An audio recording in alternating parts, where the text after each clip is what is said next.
Hace un tiempo usted publicaba este dato.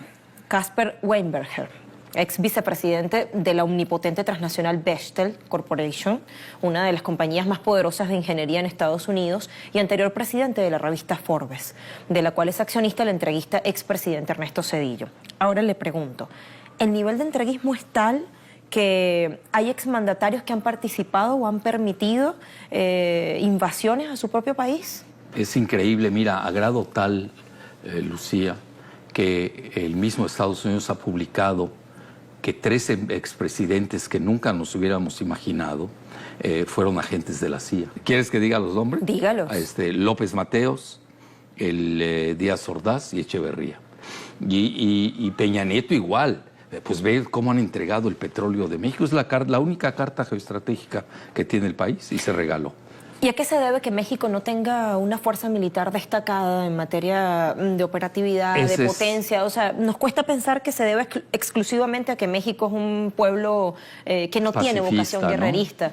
Bueno, adentro somos bravos, ¿eh? Sí. Los cárteles, si les das armas, ve cómo matan. Estamos catalogados como el segundo, me da pena decirlo, pero pues yo soy realista, ¿no?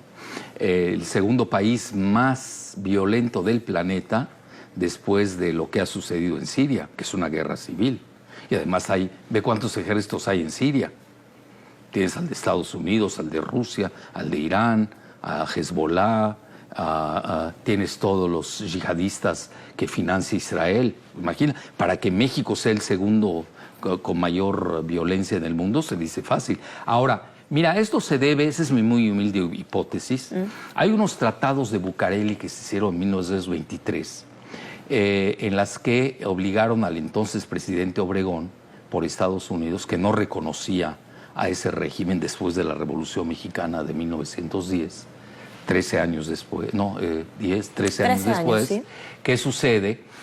Se firman los tratados de Bucareli, que supuestamente son secretos, todavía no se han divulgado. ¿Ve cuántos años ya pasaron? No se conoce esa información. No se conoce. Bueno, todos tenemos una copia. Pero no lo puedo decir en voz alta porque mañana me meten demandas tanto Estados Unidos como el ejército mexicano. Todos tenemos, por alguna razón yo tengo una copia, ¿no? Okay. Pero no lo escuchaste y no lo escucharon los televidentes. En esos acuerdos de Bucareli se le prohíbe a México desde 1923, ya casi 100 años, porque estás hablando, estamos en 18, faltan 5 para que sea el 20, y no lo van a publicar, se va a prolongar. Mira, es muy fácil, hay 2 hilos conductores. Uno es el petróleo, hay que indemnizar a los estadounidenses por la revolución y lo que les quitaron de su propiedad del petróleo, esa es una. Sigue el hilo conductor del petróleo. Por eso a mí se me ha hecho muy fácil seguir la secuencia. Dice, es que Jalife es un gran previsor, no, yo hago perspectiva. Lanza pronósticos infalibles. Sí, infalibles, etc. Y no es así. Uno sigue hilos conductores de lo que es la lectura geoestratégica y no te equivocas. Y ahí lleva a la entrega del petróleo. Ese es un hilo con el segundo. Obligan al ejército mexicano, o le prohíben, mejor dicho, al ejército mexicano no tener cierto tipo de armas en la frontera. No tener otro tipo de armas como son una gran aviación, una marina. ¿Cómo te puedes imaginar que el ejército mexicano no tenga submarinos? Y los narcotraficantes tienen submarinos. Luego me la platicas. Y ahí te va la peor.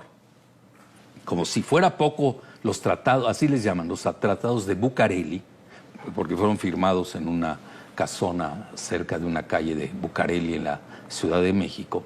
En 1970, el entonces asesor de seguridad nacional del presidente Carter, Zbigniew Brzezinski, quien es el creador conceptual de la globalización. Decía, a través de la globalización, Estados Unidos y su tecnología y sus finanzas iban a dominar el mundo. Lo que pasa es que Brzezinski ya se murió y antes de morirse, yo creo que aceleró su muerte, nunca imaginó que China e India estarían superando en la globalización que inventa Estados Unidos. China con su gran comercio, su economía, e India con el software. Pero a lo que voy, ¿qué dice Zbigniew Brzezinski? No queremos un Japón en la frontera. Sí. Entonces ahí hay problemas porque a México no le permiten crecer con investigación y desarrollo. Claro. ¿Cómo puede ser que Sudcorea, que no tiene recursos, tiene 50 millones de habitantes, tiene que importar petróleo, materias primas, etcétera, tenga mejor tecnología que México. Lo que pasa es que nosotros tenemos yo diría un apartheid tecnológico. Y estas cosas no se ven. Entonces México es un país realmente, mira, me da más pena decirlo, es un país conquistado. ¿Y podría tornarse el panorama diferente a partir de la victoria de este candidato nacionalista, antineoliberalismo, Andrés Manuel López Obrador? Keynesiano. Keynesiano, para seguir describiéndolo y no entrar en esa dicotomía, como usted decía, caduca de izquierdas o de derechas. O sea, ¿podría cambiar el escenario? Es muy difícil. Mira, te lo digo lamentablemente, la geopolítica es destino. Porque obtuvo el beneplácito de Estados Unidos. Bueno, si no digamos beneplácito, reconocimiento, incluso aceptación. Incluso ya le habló, duraron media hora por teléfono. Sí. Andrés Manuel no habla inglés. ¿Hay alguna alerta que deba encenderse? No. Yo creo que son valores entendidos. México, me da pena, te lo vuelvo. Fíjate cuánta pena tengo cuando hablo de mi país. Vivimos una jaula geopolítica. Es decir, tú votas, te dejan votar, te dejan hacer muchas cosas, pero estás dentro de la jaula. Porque imagínate, Estados Unidos nunca aceptaría tener una Ucrania, lo mismo que ellos hacen con Rusia, y menos un Taiwán. Claro.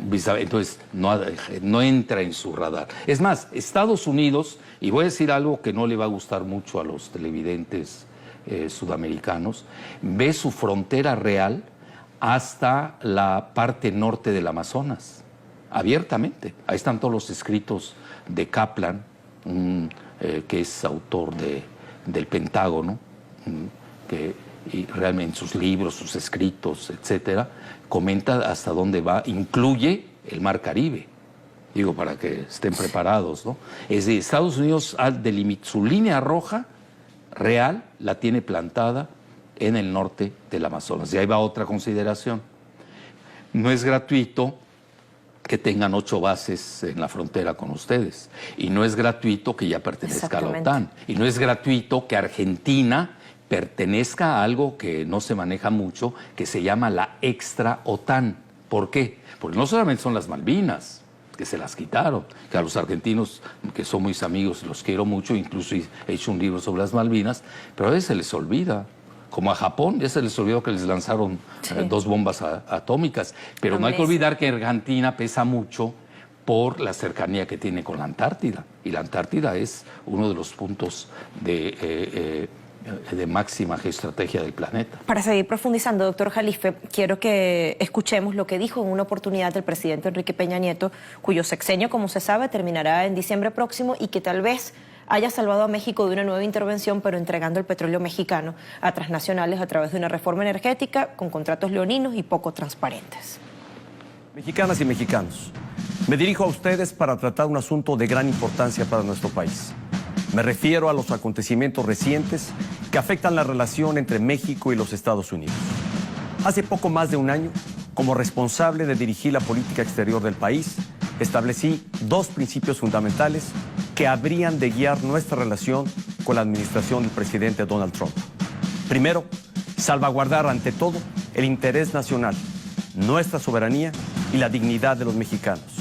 Y segundo, mantener una visión constructiva y abierta que nos permitiera superar diferencias, enfrentar retos comunes y alcanzar acuerdos. Bueno, le pregunto, ¿es posible ser coherente con los puntos 1 y 2 que planteó Enrique Peña Nieto? Es decir, ¿no son acaso 2 cuestiones excluyentes que se niegan? ¿Cómo se puede negociar por las buenas con Estados Unidos sin que resulte lesionada la soberanía y la libre autodeterminación? Bueno, lo que pasa es que desde hace mucho, guste o disgusto, la soberanía de México es limitada, sobre todo desde los tratados de Bucareli. Es decir, un presidente que se respete, él habla de dignidad, ¿no? Habría que darle el diccionario y que vea qué significa la palabra dignidad. Un presidente cualquiera, no me refiero al en específico, y a mí no me gusta hacer leña de árbol caído. Por eso el electorado mexicano lo repudió. ¿Qué debe hacer? Pues primero que nada, publica los tratados de Bucareli, que los conozca la opinión pública y a ver si estamos de acuerdo los mexicanos. Y nos arriesgamos. ¿Qué tal si decimos, bueno, me rindo o vamos a ver hasta dónde llego? No hay otra. Ante una situación de alarma, o huyes o te enfrentas. Aquí hemos huido, esa es la realidad. Obviamente no tenemos capacidad para enfrentarnos. Por eso es un gran dilema el de México y por eso yo insisto mucho en los jóvenes, que es el futuro, y en la cultura de México. Tenemos grandes civilizaciones. Si tú te das cuenta, Andrés Manuel por lo menos toma en cuenta la cultura y las civilizaciones de México, que ningún candidato lo tomó. Y ahí es donde nosotros sí en el largo plazo le vamos a ganar la batalla a Estados Unidos. En el corto plazo no podemos, sí, pero ¿qué hay que hacer? No entregarse tanto. Claro. Ahorita, ¿cuál es el problema? Se han entregado tanto que para desentregarte va a ser tan difícil como hacer, casi es como irte a una guerra mundial. Ni tienes la capacidad, ni tienes el ejército, ni tienes finanzas, no tienes banca nacional, y lo último que te quedaba, que era el petróleo, ya lo entregaste. Entonces estamos en un estado... No está tan optimista usted. No, yo veo muy vulnerable al país. Es que ahí, a ver, ¿qué quiere decir ser optimista?